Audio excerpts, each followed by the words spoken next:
naturally, obviously, the Hellebuck conversation, Stolarz getting a second place vote. We're talking about the future and Anthony Stolarz. If you're Brad Treliving, July 1 extension conversation, are you comfortable? We talked about the comparables, guys like Lankinen, Thompson, Blackwood. You comfortable going maybe 5-6 years with a Stolarz around $6.5 million? Well, I think there's two parts of that, Nick. Number one is you've had an opportunity now to be around Anthony for a year, and you've watched him perform at an elite level. Let's make no mistake about that. Number two is you have to now look at, okay, what are our options if it's not Anthony Stolarz on a longer term contract? I think that's exactly where the Vancouver Canucks found themselves with Kevin Lankinen. And Kevin played really well for them, and they sit back and go, okay, is this maybe a little more term than we want to pay, maybe a little bit more dollars? But what are our options? And I think for Brad Tree living in the Toronto Maple Leafs, having a year with Anthony Stolarz, seeing how well he performed, and even last year in Florida, when in limited, I mean, he didn't play as much behind Bobrovsky, but his numbers were outstanding. And as he's taken more of the crease time and more minutes and more games, he hasn't fallen off in his performance. So I guess to finish that off, Nick, I'd be very comfortable with Anthony Stolarz signing him to a longer term contract in that range that you just mentioned with those goaltender comparables. And again, right, that's 2 years of, he's played well, he didn't play as many games and he's won. And you want guys around your team that have won, that have seen guys win, that are good pros, and the value in that, right, Craig? But for me, the Matthew Knies contract, the one that's, is that an easy contract to negotiate as a GM, or is this a risky one? Because we're looking back on some contracts where guys have taken shorter deals in Toronto, and next thing you know, they're holding them to the fire when they want their payday. Is this one where you try to lock them up for 8 years right away? Yeah, well, let me go back specifically to Brad Treliving, and in a very, and if not very similar, almost exact same situation. Matthew Tkachuk. Matthew Tkachuk came out of his entry level contract, and he only signed it. He only signed his contract on I believe it was the night or two before the regular season started. He was holding out, and it ended up being a 3-year contract.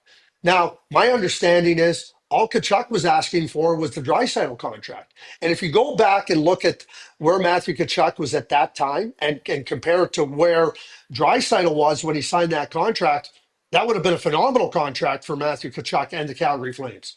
Brad went the short term. He ended up losing Matthew Kachuk.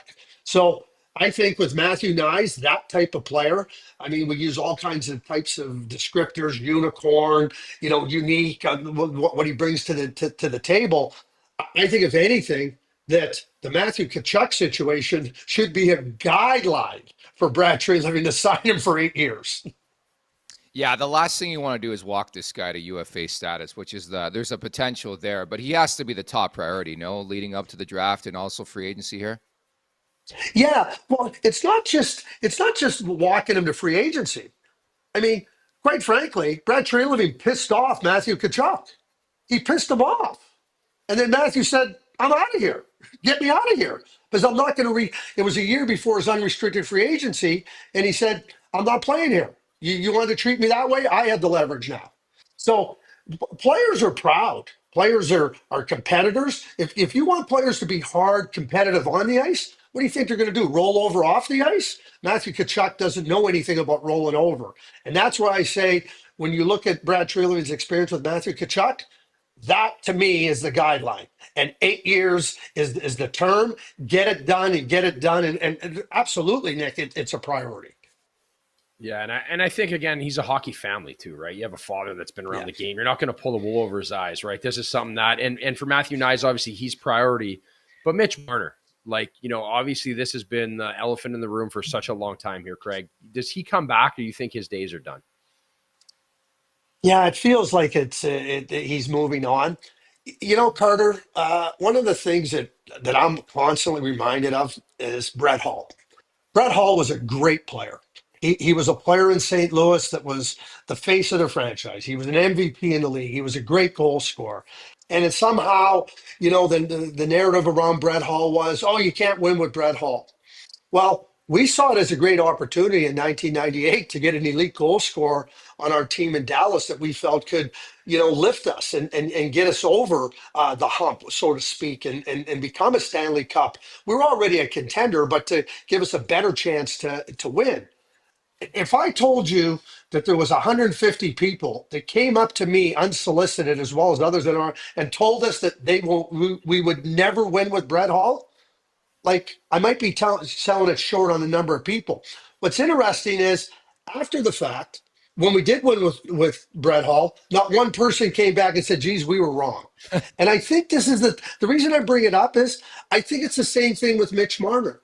When I look at what Brett Hall did for the St. Louis Blues and the greatness that he exhibited in the league, Mitch Marner's been a top player in this league. And now he's getting maligned for the failures of the Toronto Maple Leafs. You can win with Mitch Marner, and maybe it takes a different scenario. Our scenario in Dallas was perfectly fit, not just for Brett, but for us as well. And we weren't going to turn our backs on him. It feels like right now in Toronto that Mitch is the whipping boy, so to speak. And maybe it's a change of scenery that helps him, find a way to winning, and another team is going to benefit from that. But that's how I look at Mitch Marner. But it does feel like moving on from Toronto is something that will happen. And I think it's my understanding that the Leafs would like to bring Marner back, just not at the price he's looking for. And again, you can make that case for every free agent. I mean, you think you know your worth, and he's probably worth that. And the Leafs are not open to bringing him back at that price. But you look at this Stanley Cup final. Has your opinion changed on this Maple Leafs team when you look at other teams play the Florida Panthers? Yeah, and I just want to make a quick mention about Mitch Marner. Like, Mitch Marner's been a first team All Star right wing in the league. He's been a Selke Trophy finalist. He's right up there in top scorers. He's making just under $11 million. It's not like you're jumping Mitch Marner from 6 million to 13 and a half. And to me, when you look around the league and you start to look at value, you start to say, what is Mitch Marner's value? And I don't know what the numbers are, but you're not talking about like a significant lift in his salary. You're talking about something that's commensurate. I think he's performed to the contract. So I think it becomes a little bit of a specious argument to say that we want to keep him, but not at his dollars. Like, and again, I don't know what the dollars are, but that feels like a little bit of a cop out. Now, that being said, I think the template for success in the Stanley Cup playoffs and ultimately to win 16 games and to compete and win a Stanley Cup, it hasn't changed in 80 years. It's not going to change. You need length on the blue line, you need size, you need ability to grind out, you need size on the walls. Yeah, you need skill, but there's certain elements that are never going to change. Nick, I always use football as an example. You need offensive linemen, you need defensive linemen, you need wide receivers, you need tight ends, you need a running back, you need a quarterback, you need linebackers. Hockey's no different.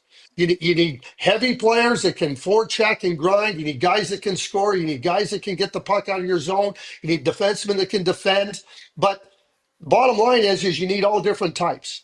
But you're not winning in the NFL or the CFL with 240-pound linemen. You need weight. You need some heft.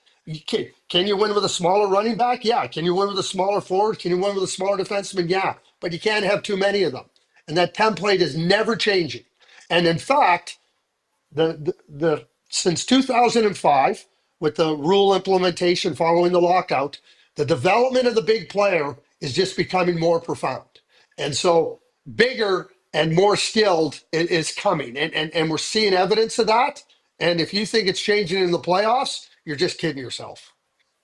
Yeah, and again, a tale as old as time, right, Craig? We see that. Yes. You get the playoff time in the game, and that's that happy medium of like being good in regular season, but then building a team good enough to grind it out, right? Because you could be flash, and then for me, Brad Marchand, right? Is this a guy now where has he got his second life, and this is some the Leafs could be? He's making his way across the Atlantic now. Who knows? Are the Leafs next?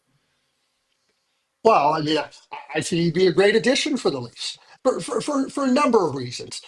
Coming in with the reputation he has, coming in and making sure that when he speaks, that everybody's going to listen. And it's not about it's about Austin Matthews listening.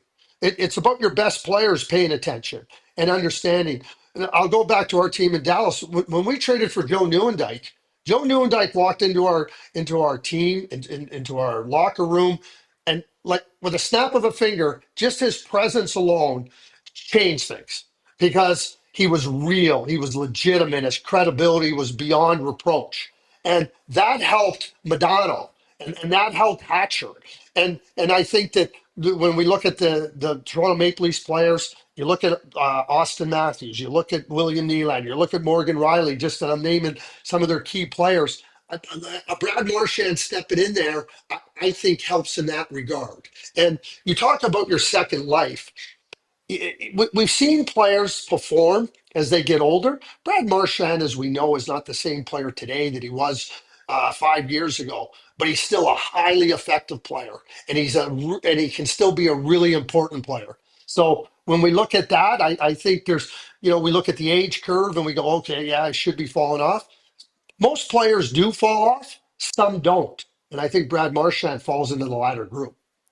And there's a guy in Edmonton, Corey Perry, who defies logic Yeah. as well. Joe Pavelski's a guy for years. Pavelski just exceeded expectation. I think the Greybeards are making a comeback right now in the NHL. But Craig, we talk about Brad Marchand. Are there any other names that you think would make a lot of sense from the Maple Leafs perspective to look at here?